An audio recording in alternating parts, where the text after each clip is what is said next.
Hello everyone, and welcome to Classic Gaming Today, where we take a look at the gaming experiences of the past through the eyes of the present. I am your host, Tony, and today we're going to look at Delta Force, a tactical first-person shooter developed and published by NovaLogic for the Microsoft Windows computer platform back in 1998.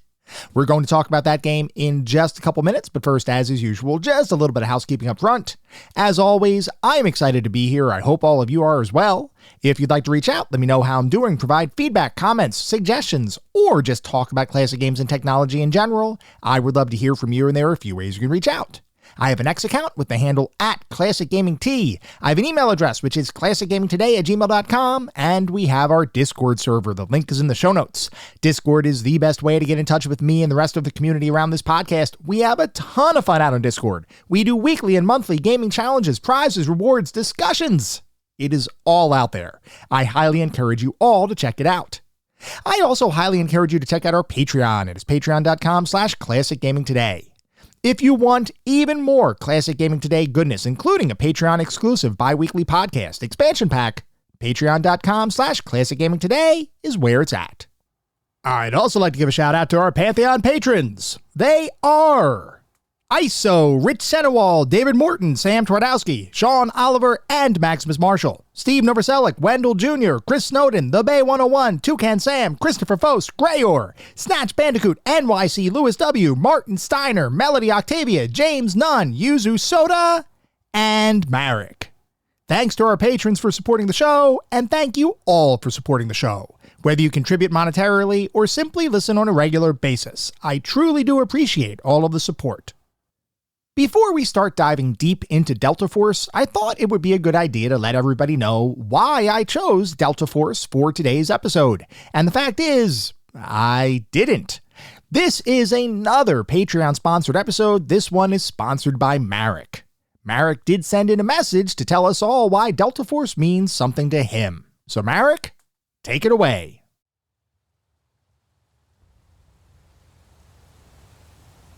Voxels, Boyd. That's it. That's how we get them. Voxels. Oh, right. I was sending that program to upgrade your vocals.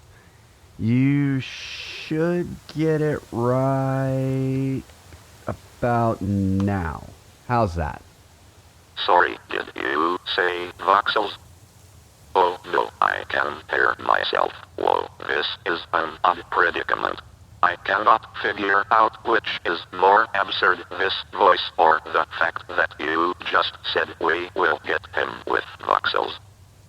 Look, it's simple. The other me is here.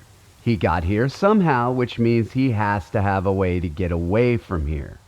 Given the fact that he's already found us once, I'm pretty sure he can find us again. And I'm willing to bet that the next time it won't be to mess up a holiday message. He's a problem and a solution, all neatly bundled into one smug Machiavellian gift basket. So we need to find him. That makes sense, but still not following the voxels part. Okay, we've mapped the area out pretty well, and we can even project that map, right? Still, nothing we have has the kind of processing power necessary to be able to cover the area we have to cover with anywhere near the detail we'd need in order to track him remotely. That is, unless we try what the people at NovaLogic did with their Comanche and Delta Force games and use voxels for the terrain. You'll have a better detail than vector graphics without the need for acceleration hardware that doing anything with polygons needs. I feel like I should mention we do not, in fact, own an attack helicopter. Who said anything about a helicopter? I was thinking more along the lines of the Delta Force game anyway.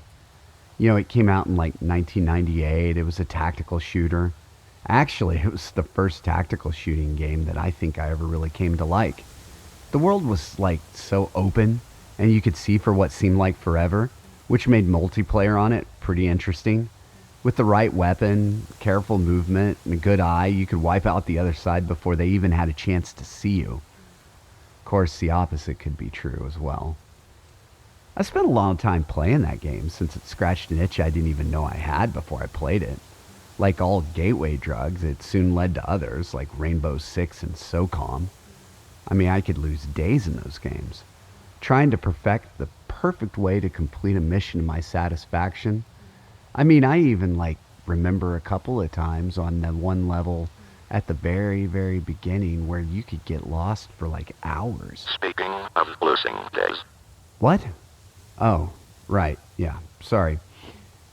So anyway, if I could get a copy of that game from one of my sources, between the two of us, I'm pretty sure we could work our maps into the game. So that the only thing we'd need to be actively rendering is whatever you see moving in your field of view. I am still unclear why this needs to be projected. How else am I supposed to control you when we track him down? I need to see where he is so I can aim you properly. Aim me? Yes, aim you. Try to keep up. I am not going to shoot him. That would be murder. Not with that attitude, it won't. That is exactly how murder works. Oh, come on. You've shot me 100 times on our way here. That was training. Well, congratulations. You passed training. And now it's time to put all that good work to use. You were training, not me. Do you have any idea how tacky it would be for me to essentially shoot myself? That makes no sense. I know. That's why you're the one getting the call up to the big leagues. Did your new voice break?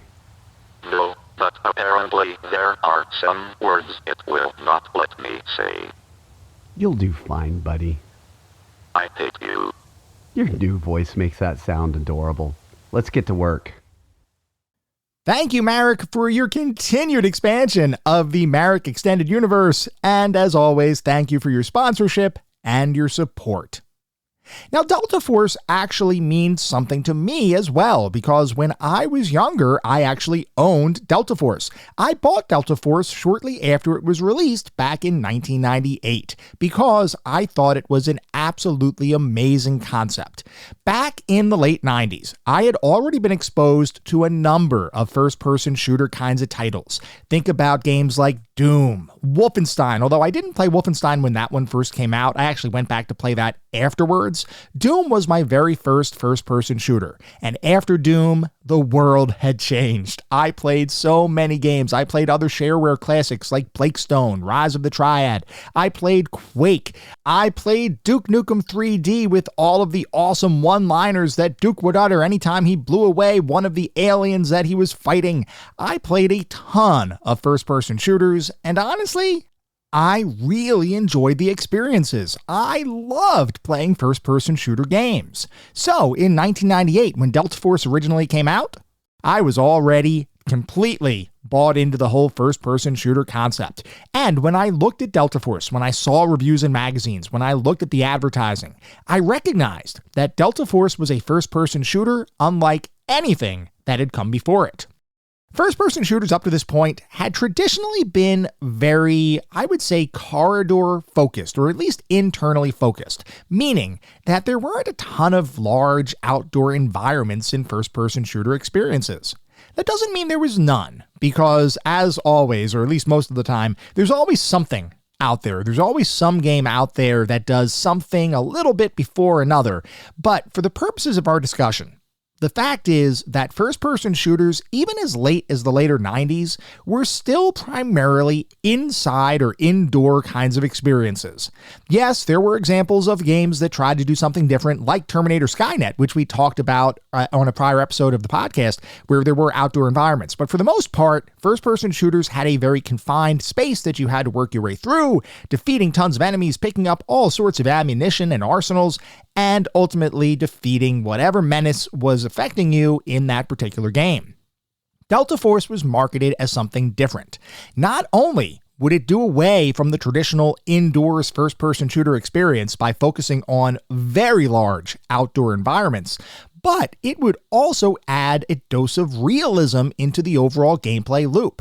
First-person shooters up to this point really didn't focus all that much on realism. You had a ton of different guns at your disposal, and some of those guns were based on real-world weaponry, but the simple fact is that most first-person shooters were fantastical experiences, meant to raise your blood pressure and get the blood pumping, not necessarily to depict realistic-looking situations. Delta Force was going to be different, and it was marketed as such. It was marketed as more of a realistic first-person shooter. You were going to take on the role of a Delta Force commando, and you were going to be the person, along with your squad, to save the day in any number of situations that could have been ripped right out of real-world headlines. I thought the concept behind the game was phenomenal. It was so cool. It sounded amazing. So I bought the game. I installed the game, and I began to play it, and unfortunately, I was really not good at the game. The world was way too big. Shots would fire from out of nowhere. I would die repeatedly and not even know how the heck that happened. I didn't know where I was getting shot from. I couldn't navigate the environment because there were blips, little teeny tiny pixel sized characters out there shooting me. And I thought to myself, how the heck can anybody survive here? I was used to the more traditional at the time first person shooter gameplay, where you were literally in people's faces as you blew them to smithereens. Delta Force was different. This was not close quarters combat. This was very long range combat in some situations. You had snipers that could snipe you from across the entire battlefield. Now granted, you could do the same, but back when I first bought the game, I was simply not good at it. And I don't think I was thinking about it the right way when I played it back then. I was probably coming into it from the perspective of a traditional first-person shooter gamer, which was, well, I'm going to run, I'm going to shoot, and I'm going to ask questions later. Delta Force did not support that style of gameplay. I didn't know what the heck was wrong with the game. Back then, I was like, oh man, the concept is great, but the execution, I can't get into it. I just can't play this game. I died so many times. I think I maybe played a couple of missions and then decided this game isn't for me. So I put the box, literally the box, on the shelf, and I said, I'm going to go on and play other games. But when Marek said, hey, I'd like to sponsor an episode on Delta Force, I thought to myself, awesome. This is an opportunity for me to revisit a game that I don't know if I gave a truly fair shake to back when I first played it. So I need to know, as I sit down to play, or as I sat down to begin playing the game, I needed to know, were my initial impressions of the game driven by the fact that I was expecting a less tactical first-person shooter experience like I was used to? Or does Delta Force, despite its best efforts, fail to live up to the elite prowess of its namesake? That is the question we are going to attempt to answer as we start talking about Delta Force.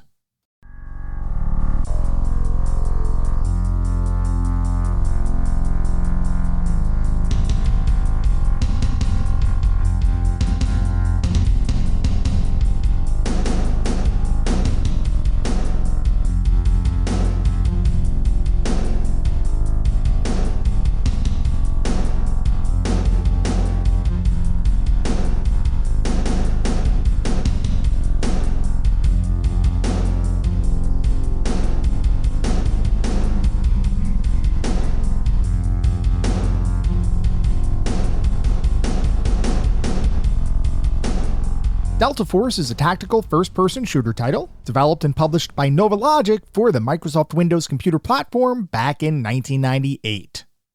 Before we can talk about Delta Force, we need to take a step back to talk about the game's creator, NovaLogic, a game development studio that would become known throughout the world for their highly advanced, military-focused flight simulators and first-person shooters. I'd venture a guess and say if you asked any prolific PC gamer alive in the late 90s what NovaLogic's specialty was, you'd have almost certainly heard a response like military shooters or military simulations. And yes, by the time the late 90s rolled around, that's exactly what NovaLogic was known for. However, the company did not start its existence as a premier creator of military-centric titles. No, in reality, NovaLogic got its start from much humbler beginnings.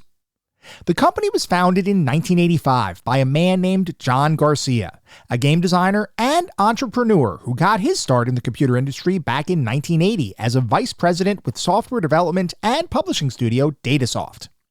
Datasoft was a pretty small-time player in the computer and video game space, and like many smaller-scale game development studios, the focus of Datasoft was not on creating brand new intellectual property and brand new titles that the world had never seen.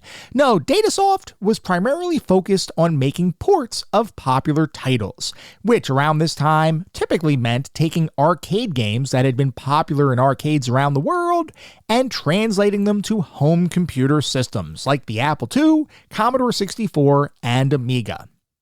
If you take a quick look at Datasoft's gamography, you will see some classic titles listed, at least in their original iterations. Games like Zaxxon and Pac-Man. And there were also a couple of original works as well, such as The Goonies on the PC, not to be confused with the NES version that we spoke about on a prior episode of the podcast. It's not that Datasoft lacked talent, it's simply that Datasoft didn't ultimately become all that well known within the industry, despite the fact that they had ported a number of high-profile games over to various computer platforms. Unfortunately, the company would never be all that successful, and it would eventually go bankrupt. When John Garcia founded NovaLogic back in 1985, he wanted his company to have a similar kind of focus as what he had experienced with Datasoft, that being creating ports of popular arcade titles.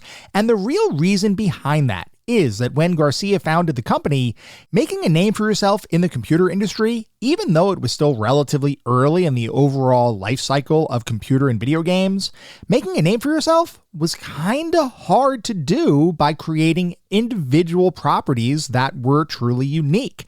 A lot of times, most companies that arose around this time, or at least got their start, their focus was on porting popular games to other platforms that those games were never designed to run on. Because the thought was, if you can get a really high quality game working on a platform that it wasn't designed for, then you might be able to start getting some name recognition associated with that high profile game, as opposed to having to create some brand new intellectual property and hoping that that brand new property would catch on with the masses. So it's not hard to see why Garcia founded NovaLogic primarily to be a porter, a company that would port games to other platforms. This would eventually lead to a partnership with arcade game development studio Taito, where Taito would provide the games and NovaLogic would provide the ports to various systems. They would take Taito arcade games and they would port them to other computer platforms like the Apple II and MS-DOS, which was very similar, as expected, to Datasoft's business model. Now, if you've ever played the Apple version of Bubble Bobble or the Microsoft DOS version of Arkanoid, you saw NovaLogic's early efforts at work, once again taking popular arcade titles and bringing them to computer platforms that those games would never appear on otherwise. This was the whole operating and business model behind NovaLogic's early years. The company would continue to work on ports, as well as occasionally their own intellectual property, because they did want to expand eventually. Their early gamography spanned a number of different genres and styles of games, though you can think of the company's focus as being primarily port-driven, with occasional dips into making their own unique experiences. And speaking of those unique games, the majority of them were not all that great. Back in 1990, as an example, you had the release of Wolfpack, which was a submarine simulation game. This was marketed as being precise and realistic, giving gamers the kind of submarine simulation that they had never seen before. The only thing is, according to reviewers, Wolfpack was anything but precise and realistic. It was very poorly received. And I should mention that I have not played Wolfpack. I haven't played any of NovaLogic's early releases that we're about to talk about. So this feedback is based off of reviews from the time that the games were released, not my own personal perspective. As we've seen before, perspectives can vary. So take that for what it is. These were based on reviews that appeared in various magazines when these games were released. So Wolfpack didn't review well. It was widely considered to not be a great experience and certainly not a worthwhile, precise, or realistic submarine simulation. In 1991, you had The Rocketeer, which was based on a movie. There was a movie, The Rocketeer, which, by the way, I haven't seen that either. So I can't even speak to that one from any personal perspective. But The Rocketeer, the game, was voted as the worst movie game tie-in of the year. Think about that for a second, because licensed games, in particular games based on licensed movie properties, oftentimes are not widely considered to be all that great. The Rocketeer, the year it was released back in 1991, was voted as the worst movie tie-in game of the year. That's got to count for something. I don't know what it counts for, but it definitely counts for something. And then finally, 1992 saw Captain Planet and the Planeteers. NovaLogic worked on the Sega Genesis version of the game, which was widely considered to be mediocre and not all that fun. To which I would say, oh, come on, how could you mess up Captain Planet? Now, that one I did watch. I watched the Captain Planet cartoon, which was awesome. I can't believe there could be a bad Captain Planet game. Actually, wait, no, I can believe that. And apparently, NovaLogic's version of the title was not all that great, at least according to reviewers of the time. NovaLogic had also been contracted, and this is a big one. Beyond those games, NovaLogic had been contracted to create the newest Super Mario title as well. This was a big deal. Oh, wait. No, I'm sorry. This was Super Mario on the Philips CDI, a console that, let's just say, wasn't the best at playing, actual games. Now, for awareness, I love the CDI. I actually own 2 Philips CDIs. That's how much I love the Compact Disc Interactive, primarily because of the sheer number of full motion video titles that came out for the console.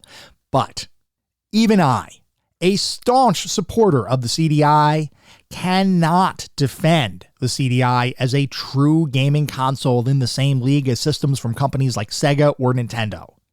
The fact that NovaLogic's CDI title, which was going to be known as Super Mario's Wacky Worlds, the fact that game was canceled was probably a blessing in disguise. And actually, this one, just for awareness, Super Mario's Wacky Worlds made the rounds on the internet not all that long ago. Within the last couple years, there was a ROM found of an early working prototype of that game.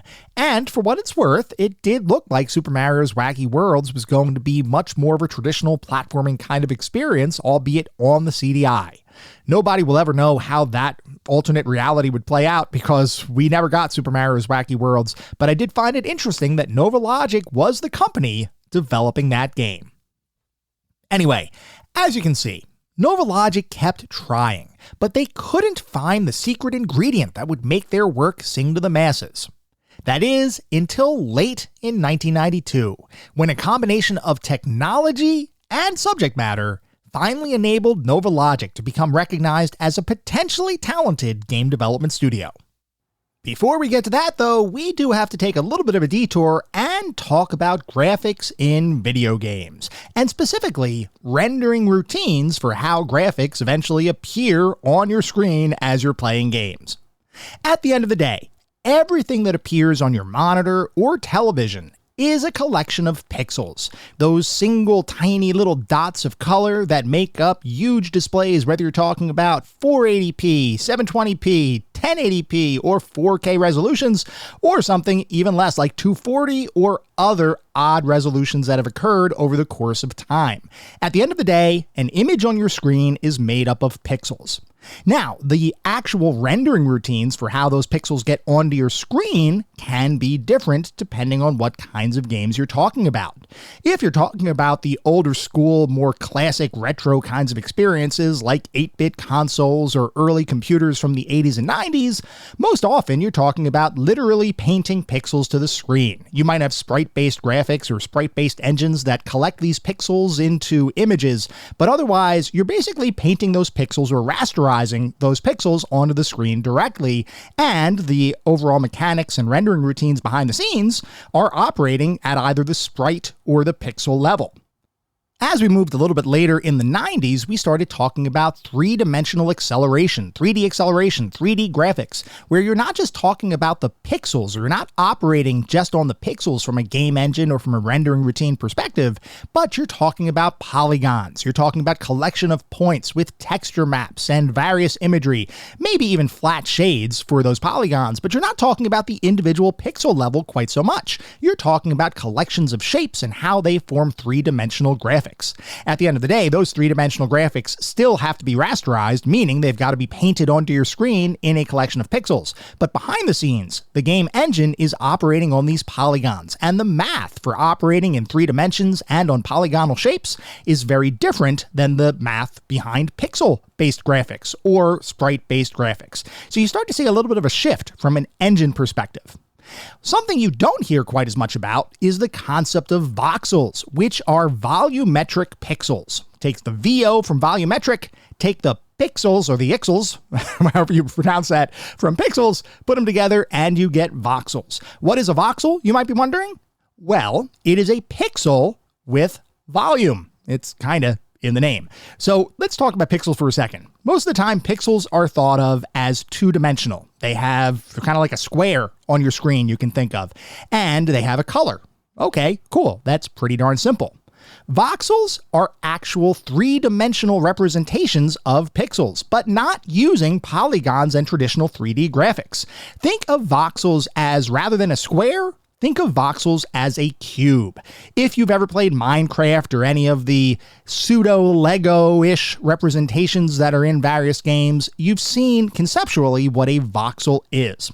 Now, back in the 90s, voxels were not used in gaming technology at all. They were actually most often used in medical imaging, like CT scans. They were a way of generating 3D representations of volume-based solids. It's a very interesting technology, though as of the early 90s, there were no video or computer games that had ever attempted to use voxels as the basis for their game engine or world. They either used pixels and sprites, or they started to be using polygons and 3D graphics. That would all change in 1992, when a NovaLogic engineer named Kyle Freeman would create the voxel space engine. So let's talk about Freeman for a couple minutes. He was a former medical imaging engineer, and he knew firsthand what voxels could do in the medical field. He had seen that while working on CT scans and MRIs while he was in the medical profession. He saw voxels at work, and he considered, could that same technology be used in a game engine? Nobody had ever done this before, but he thought this might be something worthwhile to pursue. So that is what resulted in the creation of the voxel space engine. The way it worked was the entire game world would be built using voxels and then rasterized, meaning turned into an actual two-dimensional image for display on a computer screen, using algorithms that Freeman himself developed. So remember, as you're playing a game, what you see on the screen is a collection of pixels. But behind the scenes, this engine, the voxel space engine, would be doing all of the math. All of the different permutations and rendering would be based on voxels. The interesting thing here is that the voxel technology that Freeman was actually using back in the early 90s predates many true 3D technologies in video games. Around this time, true three-dimensional representations of in-game worlds were either very slow, like you would see in some flight simulators where, yes, there were three-dimensional worlds, but the actual speed of that world, it was more centered on simulation-centric. So in other words, you were playing the game, you were trying to mess around with all sorts of instrumentation. You didn't need the fastest graphics. So you either had very slow 3D graphics, or you had incredibly low detail 3D graphics. You had flat shaded polygons, you had very simple geometric worlds, and a lot of times you just had both matched together because you didn't really have true 3D capabilities in many computing systems around the time. Voxels and rasterization, so turning those voxels into pixels for your screen, the techniques that Freeman had developed got around this bottleneck, allowing games to be created with most of the benefits of 3D and very little of the performance hit. Or at least, Freeman's engine was able to get around this bottleneck, and the way he did that was through intense optimization of his graphics rendering routines. He ended up writing his entire engine in assembly language. Now let's talk about assembly language for just a little bit, not to get too technical. And we've talked about assembly language and various ways of coding things in the past. But you can think of assembly language as being almost as close as a developer can get to actually controlling physical hardware within a machine. I'm talking about altering and accessing individual memory registers or different areas of a CPU or the actual memory behind the scenes. I'm not talking about storage. I'm talking about the actual memory registers within a CPU. You're talking about getting very low-level hardware kind of access when you use assembly language.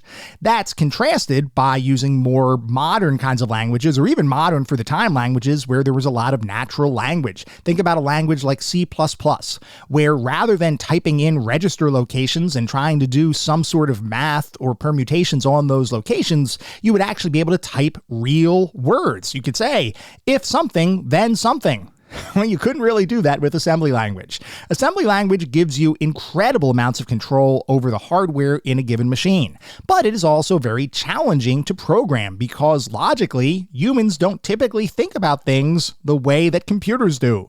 And using assembly language goes away from that natural language kind of feel of many of the more modern processing or the modern languages that were around that time. But the cool thing about assembly language is if you are a talented assembly language programmer, then you can really pull out every ounce of performance within a given machine. So if you're a good, proficient assembly language programmer, the sky is the limit. You're effectively getting the opportunity to optimize your code as much as is humanly possible. That's exactly what Freeman was thinking when he sat down to create the voxel-based engine and used assembly language to create the underlying code that that engine would run on. The overall technology between voxels and marrying that up with actual gaming seemed like it would be a hit. The only question was, how could NovaLogic use their new voxel-based engine to create a game?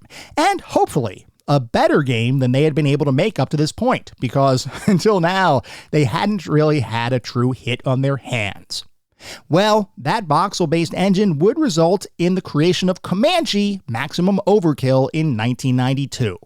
This was a military flight simulator that allowed players to pilot a Comanche RAH-66 helicopter on a variety of missions. The flight simulation aspects of the game were really nothing to write home about. There were simplistic controls, a very simulation-light flight model, and many reviewers complained that the game was designed for someone new to combat flight simulators, not the veterans who would typically purchase these kinds of titles, because flight sims, in general, that's a niche in the gaming industry that you don't always see casual gamers gravitate towards, especially when you start diving deeper into that rabbit hole where you have different types of flight sticks and rudder controls and pedals and pretty much anything you could think of. There is a simulation for it. And because of that, a lot of times casual gamers, they look at these sims and they say, thanks, but no thanks. I don't have the time to dedicate to actually getting good and becoming proficient at playing that kind of game. So there was some critique levied against Comanche Maximum Overkill that it was a simple flight sim. It was designed more so for the casual player, not really for the flight sim aficionado. But the graphics and the underlying technology behind Comanche? Holy cow.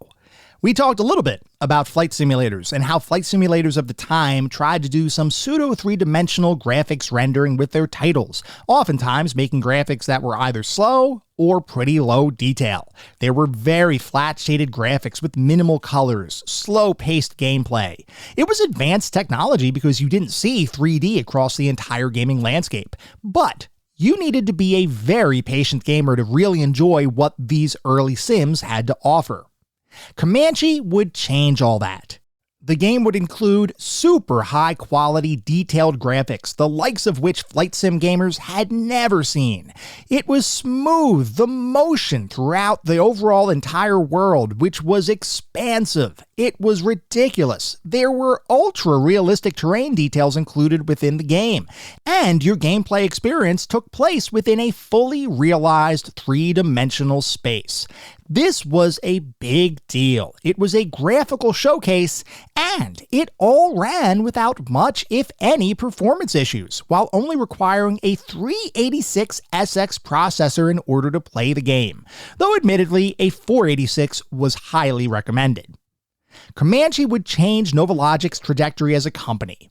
Comanche would become very popular amongst combat flight sim enthusiasts, despite its gameplay simplicity, and even beyond, was recognized by more casual sim players as a true tour de force and a demonstration of just what was possible to experience while gaming on a computer. And it was all due to Kyle Freeman's voxel-based engine. As you can imagine, once NovaLogic found success, the goal was to capture that magic and use it repeatedly.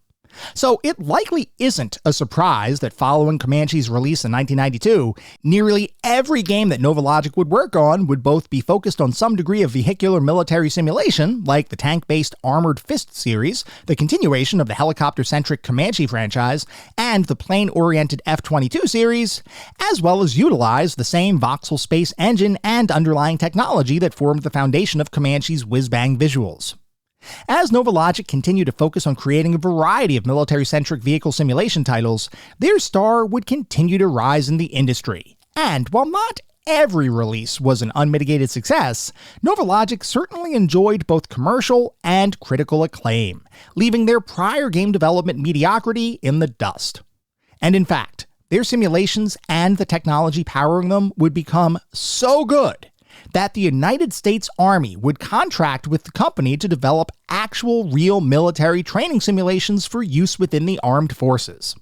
That, as you might imagine, was a big deal. However, despite their continued success, the company remained on the lookout for how to explore new ideas and utilize their voxel-based technology in new game types.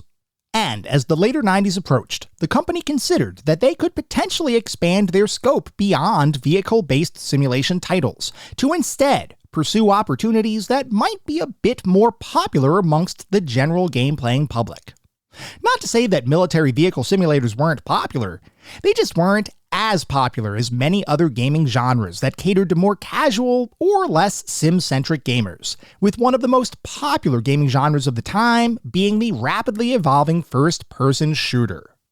We have talked a lot about first-person shooters in various episodes of this podcast, including the early efforts by id Software when they created Wolfenstein 3D and Doom, the pseudo-3D games that would eventually birth actual 3D technology like you would see in Quake and other 3D first-person shooters of the time. Of course, there were other companies working in this area as well, like 3D Realms with Duke Nukem 3D, Blood, Shadow Warrior. There were so many first-person shooters coming out, and as the 90s continued to move on, true three-dimensional technology, texture mapping, 3D acceleration, all of those cool new features were pretty much par for the course when you started talking about the later 90s technology that formed the foundation of many first-person shooters.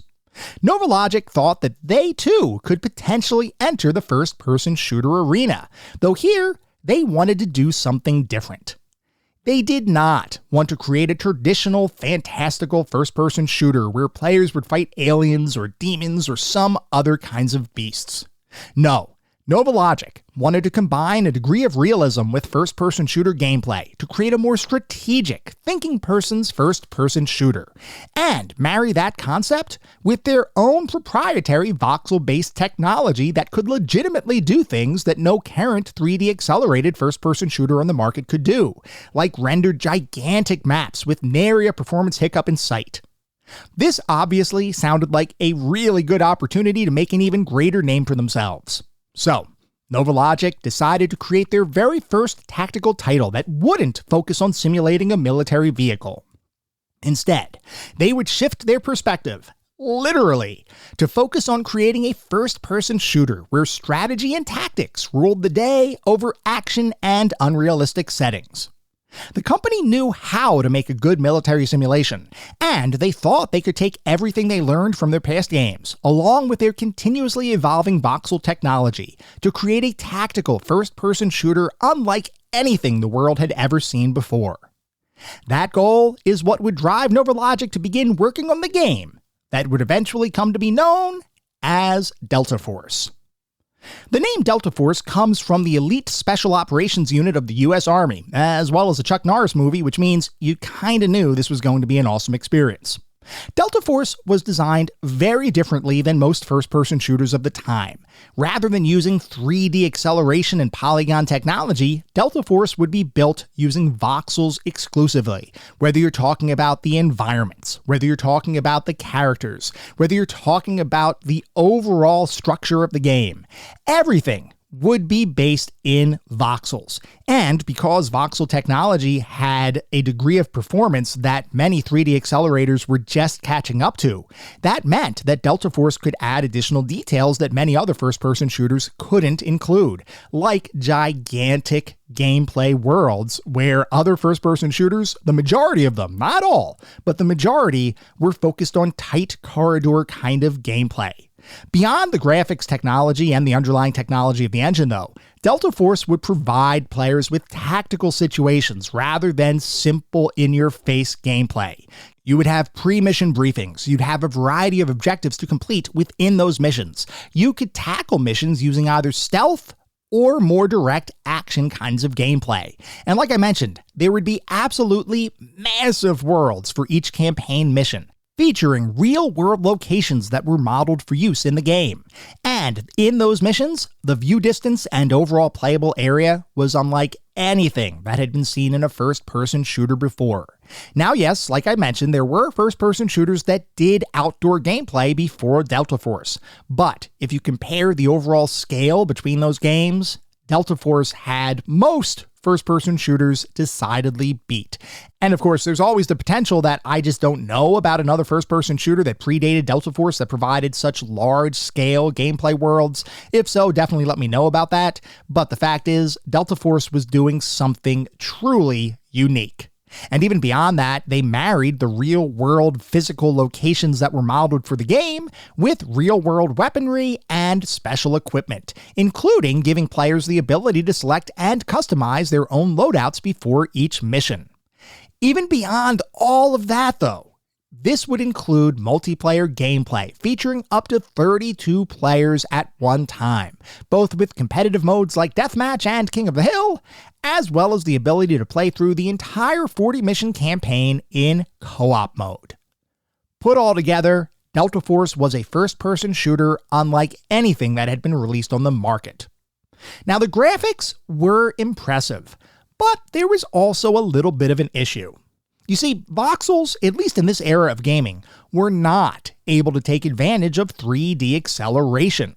So, when you talk about a voxel game versus a 3D accelerated game, you will see some pretty obvious visual differences between those kind of titles. 3D accelerated titles often had texture mapping on their polygons, and they had special rendering routines to make those textures appear smooth, and to reduce the number of jagged edges or aliasing that would occur in early 3D accelerated titles. The whole concept of anti-aliasing was a way to get rid of those jagged edges. Voxels? Didn't really have much of that at the time, and when you played a voxel-based game, you would see those edges. You would see that aliasing. It was very prevalent in this era of gaming. 3D accelerators had technology, and by extension, 3D games had technology that would be able to create smooth features, lines, and curves. The voxel space engine, though? Not so much. Now, the performance was still light years better than most 3D accelerated titles, especially considering the view distance and the size of the maps you could play on. But the overall visual quality? By the late 90s, 3D accelerators had caught up and exceeded the overall fidelity provided by voxel-based engines.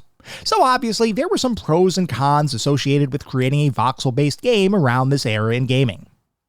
Regardless, NovaLogic believed they had a hit on their hands, and finally, in late 1998, Delta Force would be released in North America, with a European version following in early 1999. NovaLogic's unique take on the first-person shooter was finally available for gamers to experience. The only question was, would Delta Force's more tactical focus resonate with gamers, or would they flock back to the more traditional first-person shooter titles they had become accustomed to over the years? Well, it wouldn't take long before that question would be answered, as Delta Force would garner both critical and commercial success shortly after its release, with many critics praising the game's mission design and impressive world size, while others did complain about the lower fidelity visuals compared to the current generation of 3D accelerated first-person shooter titles. Further comparisons were drawn between Delta Force and another ultra-popular first-person tactical shooter, Tom Clancy's Rainbow Six, which had released just a couple months before Delta Force hit the market. Those two games would trade blows, with some critics believing Rainbow Six's pre-mission preparation made for a better gaming experience, while others felt like Delta Force's large-scale world and open-area firefights provided more dynamic situations for players to enjoy. Regardless, the fact is that Delta Force, by all measures, was another successful release for NovaLogic. And in fact, it would become so successful that an entire franchise based on Delta Force would be developed over the following years, and over time, the Delta Force series of games would become the crown jewel in NovaLogic's entire gameography. Over the years, a variety of Delta Force titles would be released, both on computers as well as home consoles, and in nearly every instance, the franchise would enjoy continued commercial and critical success, allowing NovaLogic to continue making more Delta Force titles, as well as a variety of tangential titles that continue to explore various military-centric simulation experiences. Unfortunately, and despite NovaLogic's continued success, the company would eventually be purchased by THQ, after which it remained an entity in name only, with all of its staff having been disbanded, and no future games in the development pipeline. NovaLogic, the company that evolved into one of the premier developers of military-centric simulation titles, was no more. You might assume that meant the end of the Delta Force franchise, but there you would be wrong, as the Delta Force brand would be reimagined as a large-scale free-to-play player-versus-player title in August of 2025, though to the best of my knowledge, none of the original NovaLogic team was involved in the game's creation. The game now known as Delta Force is, by all accounts, a fairly mediocre first-person shooter, though I have not personally played it myself, and as always, I will reserve judgment until I do have an opportunity to give it a go. Regardless of the current state of the Delta Force franchise, or the fact that NovaLogic no longer exists, the fact is that the version of Delta Force that NovaLogic created back in 1998 remains a fondly remembered title even today. My question, though, as I began playing the game for this podcast episode, was whether Delta Force is truly worthy of those fond remembrances, or if my initial less than positive impressions of the game from back when it first came out still hold true today.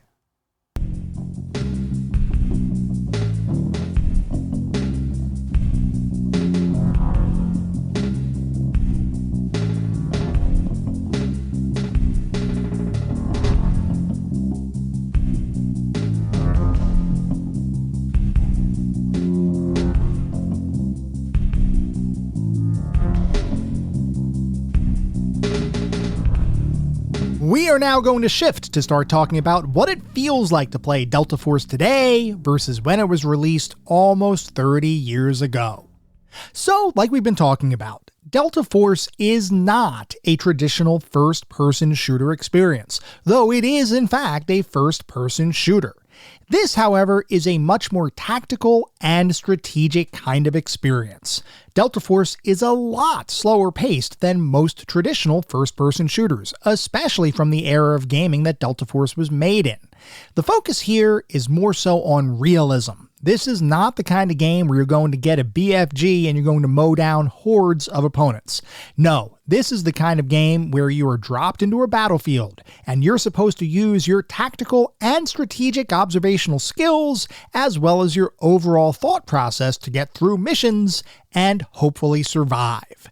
This is one of those kind of games that truly is a bit unique within the overall first-person shooter landscape. We were talking about the fact that this is not a traditional corridor kind of shooter. There are gigantic environments at play. You have to find your enemies. Your enemies may see you before you see them, and in the process, you may in fact end up dying before you even have a chance to react, which can be a little frustrating. We'll talk about that in a little bit.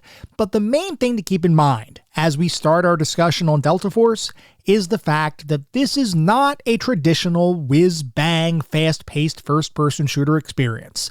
This is a thinking person's first-person shooter. So with that in mind, let's start talking about Delta Force. And I should mention that, like I do with most episodes of the podcast and most games that I play, I did choose to focus on the single-player experience for Delta Force. There is a multiplayer component of the game, both from a competitive standpoint as well as from a cooperative perspective. I did not explore those areas of the game for this particular episode of the podcast. So everything we're about to talk about is really focused on the single-player experience playing against the artificial intelligence within Delta Force. So, with that out of the way, let's talk about Delta Force, and really the core mechanic or the core gameplay mode that you're going to play if you're playing as a single player is the campaign mode. There are 5 different campaigns split across different geographic regions within the game, with 40 missions in total, so those 40 missions are split up across those 5 different campaigns. As you enter a given campaign's mission, you'll receive a pre-mission briefing, and then after that pre-mission briefing, which really does feel kind of cool and gives you the sense that this is a much more realistic kind of experience.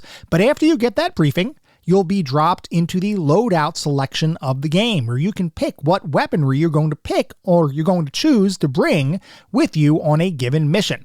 Now, there are some missions that may require certain specialty items, like a rocket launcher or a bomb, in order to successfully complete. And if you don't go into the mission with those particular items, you're kind of out of luck.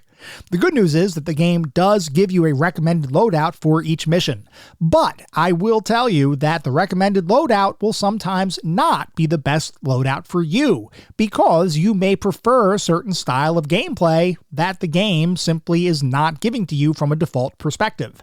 So, what you need to do is make sure that you are taking the weapons that are required for a mission, but otherwise, the weapons that you ultimately gravitate towards are the ones you prefer using. That is totally fine. It does not matter if the game tells you should be taking something else. Feel free to mix and match to your heart's desire until you find the loadout that works for you. Now, once you start playing the game and getting through a few missions in whatever campaign that you've decided to tackle first, you will notice pretty darn quickly that there is an extreme amount of diversity within each mission. There are tons of different mission types that you'll encounter as you play the game. You might have escort missions. You might have to destroy critical enemy structures. You may need to simply eliminate all enemy forces. Sometimes you might need to capture an enemy. Other times you may need to disable enemy vehicles. And there are even more mission types beyond that. There is a ton of variety to each campaign, and each mission, when you enter it, you really don't know what you're going to get. The pre-briefing does certainly tell you what your objectives are going to be, but those objectives are vast, and they are truly varied, and it makes each mission feel unique and exciting, despite the fact that at the end of the day, most of the game is simply running from place to place and shooting things. The way that Delta Force provides those briefings and gives you different objectives to accomplish really does make it feel like you have a degree of mission diversity that you simply don't see in a lot of first-person shooters. The thing is, though, despite being a more tactical experience, and we talked about the fact that this is a much slower paced kind of experience, and you really do need to use tactics and strategy to progress through the game. Despite it being more tactically focused, though, there are still some pretty awesome sequences that can occur if the enemy detects your presence when you were intending to remain a bit more under the radar. This is the kind of game where once you're inserted into the battlefield, the enemies do not immediately know you're there, which means you can progress with stealth on certain missions and actually get pretty darn far. You do have weapons that are suppressed, you can sneak up behind enemies and do a melee attack to eliminate them silently. There is a lot of variety here, and certainly from a gameplay perspective, being able to use stealth in addition to just direct action is a very interesting experience and mix that you'll be able to encounter as you play the game. There are, though, a couple missions that are basically just balls to the wall action like those that involve assaulting an enemy headquarters, and those are simply awesome to take part in. They are true set-piece kind of battles, even though you're not going to have a ton of pre-scripted or pre-rendered cutscenes. Actually, you're not going to have any. It's all about the moment-to-moment gameplay. And that moment-to-moment gameplay is simply awesome for the majority of the game. Most missions that you tackle, beyond being simply diverse and awesome to experience, also have squad mates that will accompany you. And if you're playing in single-player mode, those squad mates are controlled by the computer's artificial intelligence. What I'm going to tell you right now is that those squad mates are, okay, I guess. I mean, the AI in Delta Force is certainly not the game's strong suit. Sometimes your squad mates will literally not do anything. Other times, they'll just keep firing continuously at a single spot that doesn't have a single enemy anywhere near it. Other times, they'll walk right into the line of fire and effectively sacrifice themselves. Why? Well, I don't know. They simply do. So the AI for your actual squad mates, kind of a hit or miss experience. Now, the enemy AI can also be a little bit uneven. There are some times where I walked up to an enemy who was standing in the corner of a building, not doing anything, or literally shooting into the corner of a building for no reason. Maybe they saw a bug or something and they thought, I gotta get rid of that thing. Sometimes the enemy is simply oblivious to your presence. And there are other times where the enemy is just a crack shot sharpshooter who can hear you a mile away and headshot you through dense terrain. The AI is uneven, to put it mildly. But at the end of the day, does it really do enough to detract from your enjoyment of the game? We're going to keep talking about that. But what I do want to say is that as you play the game, you will quickly notice a few major ways that the game deviates from traditional first-person shooters. And I mentioned some of this before, but just to go a little bit more into detail. The first thing you'll notice is the size of the maps. This is absolutely awesome to experience. The map for each mission is gigantic. You can even bring up a map with waypoints while you're in any mission, and any enemies that you've either encountered or have been identified previously will show up on the map as well, which can be helpful. Not every enemy is so visible though, which means you do need to be cautious while you're moving through each campaign mission. The size of the maps can also facilitate some really cool and sometimes frustrating gameplay within the game. As an example, when you pull off a ridiculously long sniper shot to an enemy who doesn't even know you're there, you are going to feel like G.I. Joe himself. But the size of the maps can also sometimes work against you, especially when there are enemy snipers put into the mix.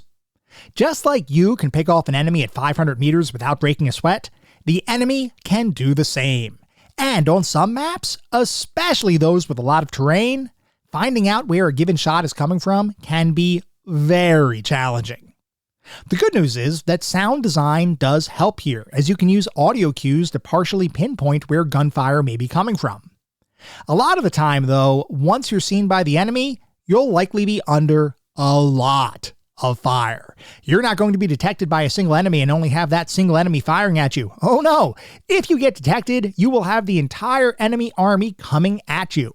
And like I mentioned earlier, sometimes an enemy will simply fire into the corner of a building without any possible chance of hitting you. When this happens, you might think that it would benefit you, which it does to some degree. However, this also means that you never truly know when you're under fire, or if an enemy has simply started to display his own stupidity. This can make it hard to truly know what remaining enemy forces look like, and to determine how much you're truly in danger. At the end of the day, this isn't a huge deal, but it is something that can be a little frustrating. Anyway, beyond the size of the maps, the mission-oriented structure also makes the game feel much more quote-unquote real than other first-person shooters, because you need to follow commands, mostly, in order to be successful. Note that you can disregard intermediate waypoints in some missions if you want to, but doing so is potentially risky, as that might impact certain mission triggers that will need to play out for a given mission to eventually end. Your best bet is to simply follow orders. Also adding to the sense of realism is the fact that both you and your enemies are not bullet sponges. For the most part, this is a one-hit kill kind of experience, or at a minimum, is a couple hits to a kill kind of experience. This can really work in your favor, but it can also work against you. It is very cool to pick off enemies with a single shot, but it is also very irritating to get hit by one stray bullet and lose your mission. The weapon variety included in the game is also pretty great, though from my perspective, there are only a couple of real standout weapons, most prominently your trusty assault rifle and your sniper rifle of choice. Other weapons like a silenced submachine gun and a ridiculously ammo-hungry heavy machine gun are situationally useful, but for most missions, you can simply stick with your assault rifle or your sniper rifle and be perfectly fine. Even missions when you need to destroy structures, you can often destroy them using any of the available guns, if you use enough bullets. And speaking of destruction, environmental destructibility is really cool to see. It's not absolutely 100% pervasive across the entire game, but when it happens, it is a really cool feature. And all of that destruction can happen at any time of the day, and various missions will take place at different times. You might be taking part in a sunset assault, or you might be attempting a night vision-fueled secret operation. In all instances, the environmental details combined with the lighting create a very effective visual presentation that make you feel like you're immersed in whatever environment you're attempting to traverse. We're going to talk more about that sense of immersion and how the game captures your attention in just a couple minutes. First though, as we always do, we need to take a look at the back of the box. Because, as you all know, I love looking at the back of the box for these games. I love learning how different companies marketed their titles, especially in the era of gaming that we typically look at. Back then, we didn't have a pervasive internet. We didn't have YouTube with gameplay videos. Back then, when we made a buying decision, it was often based off of word of mouth from family and friends, reviews we may have read in magazines, and what the box actually looked like sitting on the store shelf. Did the front of the box make the game look cool? If so, we'd pick it up.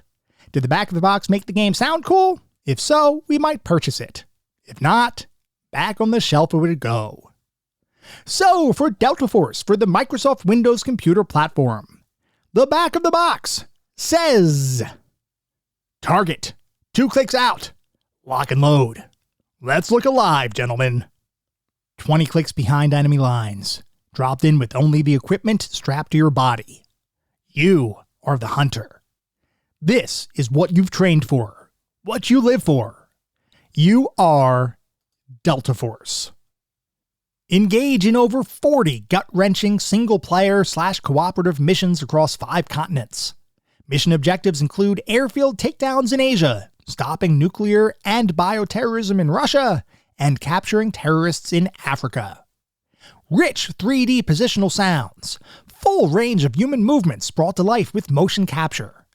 Experience incredible, free multiplayer capabilities. Over 30 players per game via NovaWorld's large-scale multiplayer servers. And finally, developed with the assistance of a former Delta Force officer. And then there are some screenshots from the back of the box. Each of those have some captions, and I have got to say, yep, this one totally sells me on the game. It sold me back when it first came out. I thought it was absolutely awesome to have a more realistic military first-person shooter, and I gotta tell you, the piece that actually really sells me on it is the fact that it was made in cooperation with a true Delta Force officer.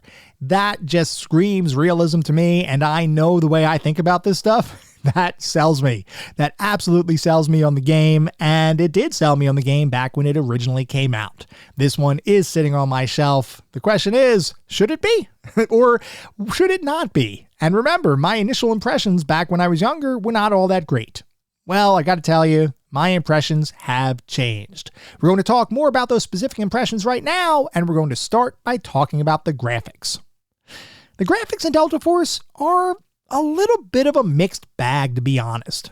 There's a lot of environmental diversity, the lighting is pretty good, and the enemy models can all look nice. But at the same time, the voxel-based engine can cause things to look pretty darn jagged. Like edge of a saw jagged. Interestingly, the game does provide a high-quality mode of sorts, which seems to up the resolution and smooth out some of the game's visuals. But even with that mode active, the game is not exactly the smoothest looking title out there. That said, I actually really like the art direction in the game, especially the lighting present in different missions as you tackle them at different times of the day. It's just that the environments themselves can become a bit of a mess. Animations, meanwhile, are all pretty smooth, and it's definitely a good feeling to shoot an enemy from afar and see them crumple to the ground.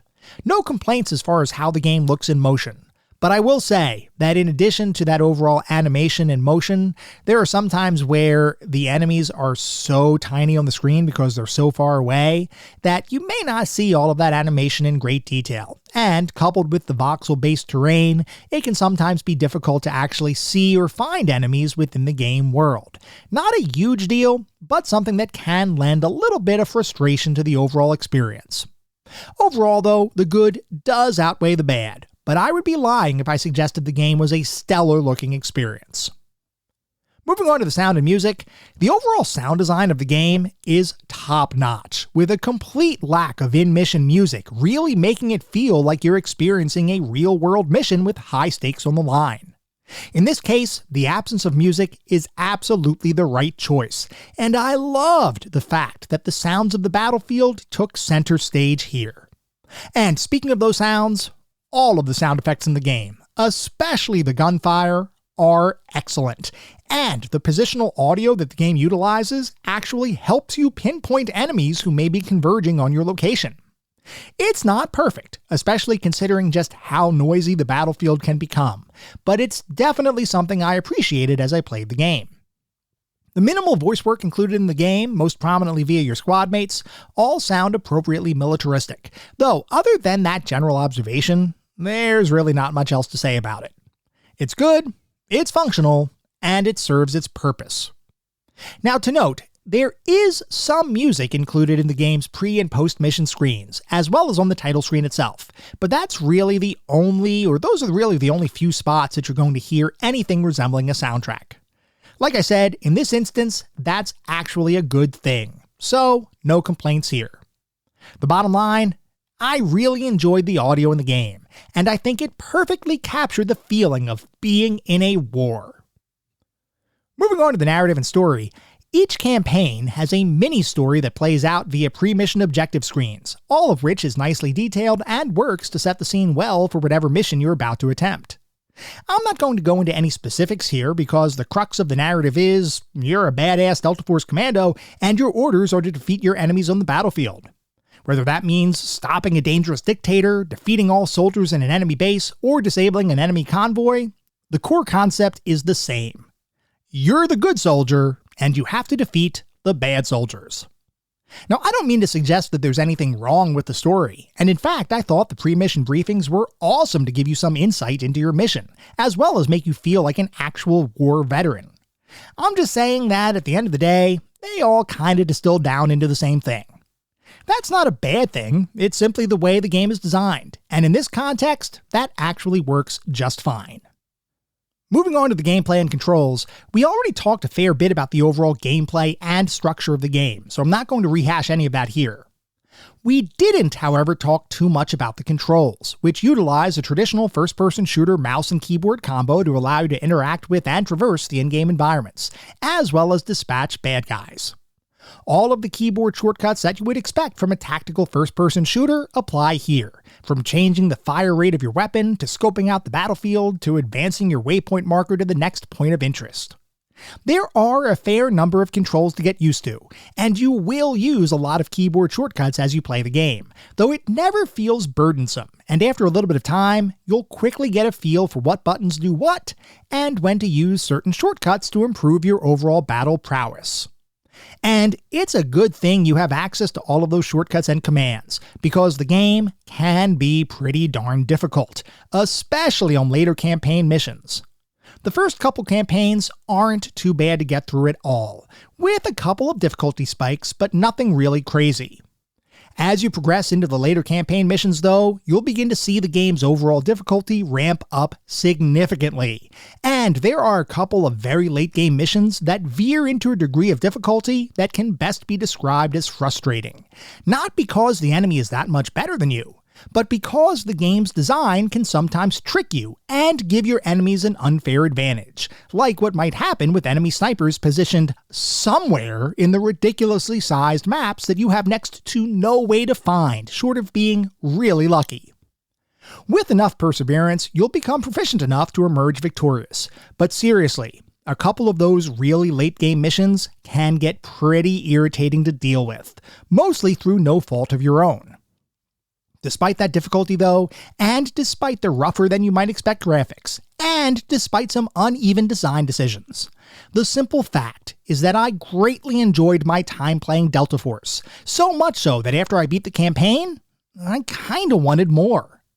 I didn't satisfy that bloodlust yet, but that's entirely okay. It's just a reflection of how good it generally feels to play Delta Force.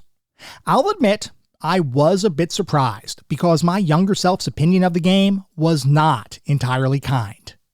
I can safely say, after playing it for this episode of the podcast, Delta Force has a lot going for it. And if you don't mind your first-person shooters with a bit more tactics and strategy than your traditional boomer shooters, you will almost certainly find a lot to like here. So, what is our verdict on Delta Force? Well, the fact is, Delta Force surprised me, in that I never expected to like the game as much as I did. Sure, there's definitely some jank here and there, and I'd be lying if I said the game didn't have some design flaws. But you know what? The good parts of the game really do offset any negative critiques I may have, so much so that I have no reservations declaring Delta Force to be the newest member of our pantheon of classic gaming. It is not a perfect game, and it certainly has some issues that can be irritating, but I still think everyone should give this game a shot, which is why Delta Force undeniably deserves its newfound spot in our pantheon of classic gaming.